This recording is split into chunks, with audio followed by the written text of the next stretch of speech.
Mr. Speaker, today House Republicans are proving that their obsession with tearing down the Affordable Care Act is blurring their vision, that it has no boundaries. For the 51st vote to repeal or undermine the Affordable Care Act, Republicans are turning their partisanship against the health and security of our nation's seniors. The House Republican leadership's political games are threatening to derail months of bipartisan, bicameral House and Senate progress on a permanent Medicare doc fix, threatening our seniors' ability to see their doctors and get the health care they need. Earlier this week, the AARP, the National Committee to Preserve Social Security and Medicare, the National Council on Aging, and other key senior advocacy groups wrote to congressional leadership to make it clear that the Republicans' actions would, quote, inject partisan politics into bipartisan legislation and, they wrote, undermines the months of hard work done by committees, their staffs, and concerned stakeholders.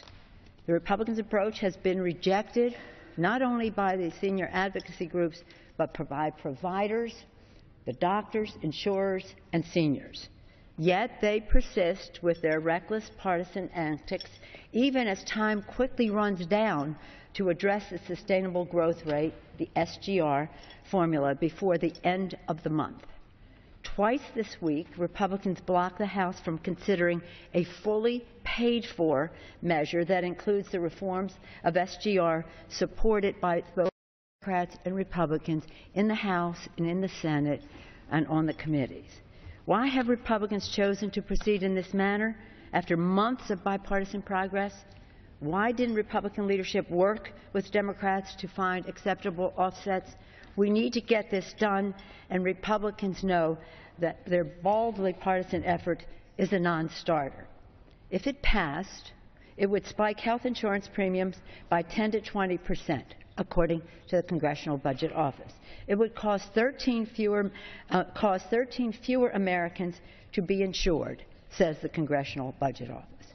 What does this mean to families? If you have a child in your family between the ages of 18 and 26, they would no longer be able to be on their parents' policy. It would, being a woman, under the Affordable Care Act, being a woman is no longer a pre-existing medical condition.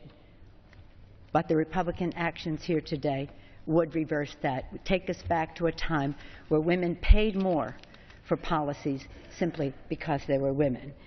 It would, again, reject, eliminate the very important provision of the Affordable Care Act about saying you cannot be denied coverage because you have a pre-existing medical condition.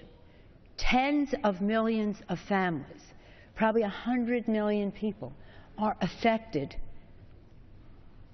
by not being denied coverage because of a pre-existing medical condition. That's how many people it would affect. And it would eliminate the requirement of the Affordable Care Act that there be no cap, either annual or lifetime limit, on the health insurance that you would receive. For these and other reasons, this is a really bad idea. We may only hope that after this 51st vote, Republicans' fever will break, and they will return to work with Democrats to pass bipartisan, bicameral legislation as a permanent doc fix that seniors need before the end of the month. We're going out today, again, with work undone. 10 days before we come back, 24th of March, the SGR expires at the end of March. We shouldn't be wasting time on this foolishness and recklessness. We should be finding a solution. That's what the American people send us here to do. The Republicans' fixation with destroying the health security of millions of Americans through their efforts to destroy the Affordable Care Act imperil the permanent doc fix, and that must stop. Congress is wasting time again, as I said, on these endless, wasteful votes. Time should be spent renewing emergency unemployment insurance, raising the minimum wage, rebuilding America by investing in education and building our infrastructure, creating jobs. The American people deserve better than this.